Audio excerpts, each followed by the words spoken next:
once knew a woman who weighed 300 pounds. Every step she took was riddled with pain. I once knew a woman who had so many physical accidents in her life, she almost died 4 times. I once knew a woman who was at the top of her game in her career and was fired 9 months after she hit that threshold. Have you ever known anyone who seems to get a few more knocks than everybody else in their life? Have you ever known anyone who looks for the positive in the bad so that they can turn it around instantly? Or relatively? Madam Contest Master, fellow Toastmasters, honored guests, I know this woman intimately. She was me.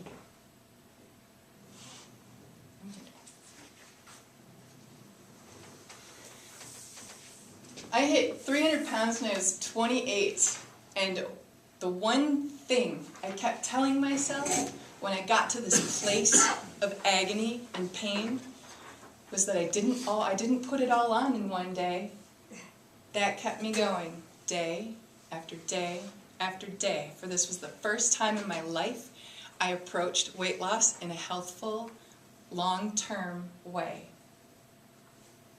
5 years later, I had dropped 85 pounds. The same week I left my ex-husband, I started a new corporate job with a big, mega-giant corporation. I was still working for the same company, but they became my client instead of my pay provider. 2.5 years from that point, I was thriving in what I did. The guys I worked with loved me because I would build relationship with them. I took time to get to know them. They'd drop everything in an emergency for me.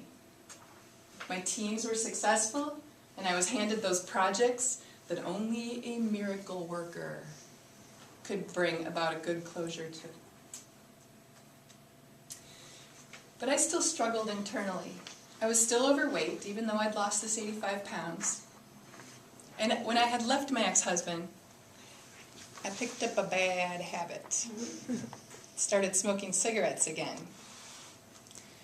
I was traveling on business one night and walking through a downpour, beating myself up, loathing myself for continuing to smoke, even though I knew I wanted a healthful experience.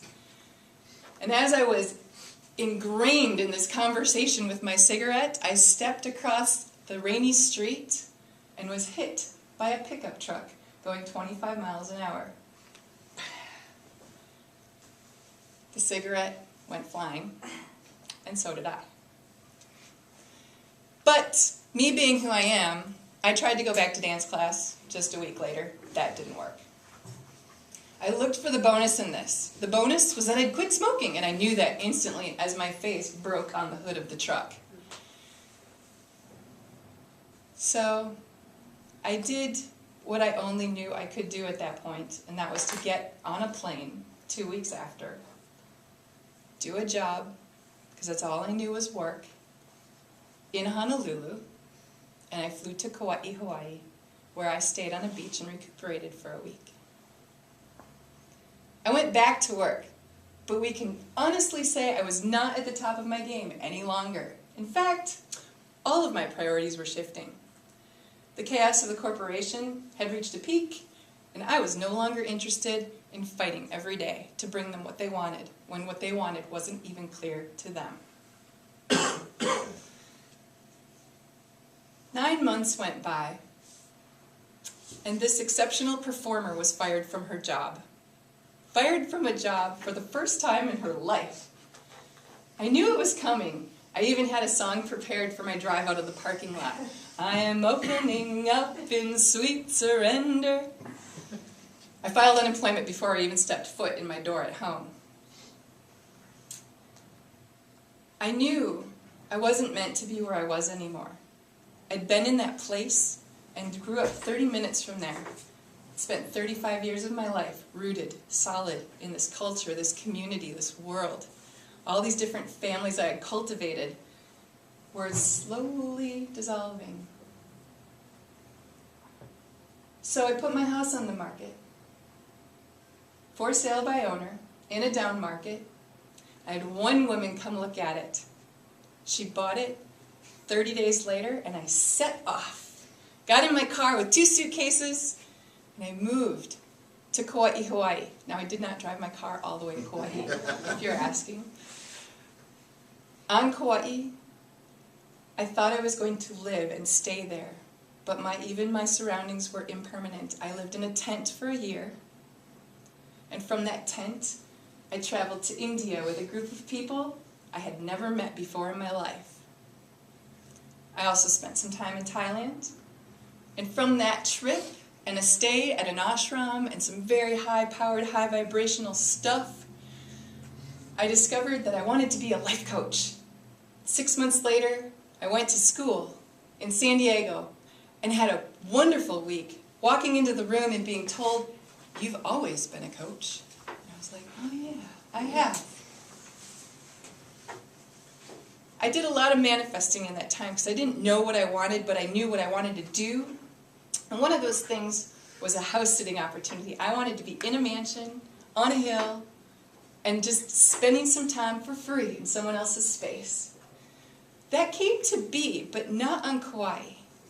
I ended up in Atlanta for 3 months, staying in a 7,000 square foot home and driving their Mercedes-Benz. It was great.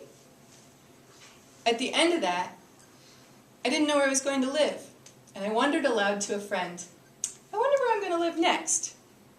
She said, "Celeste, every time you talk about Asheville, you light right up." And I knew in that moment I was coming here. When I got here, I was still having so much pain from getting hit by the truck, I could barely walk. A year later, 10 months later, it's only been 10 months, this girl has lost more than 100 pounds now, and I can back squat 125.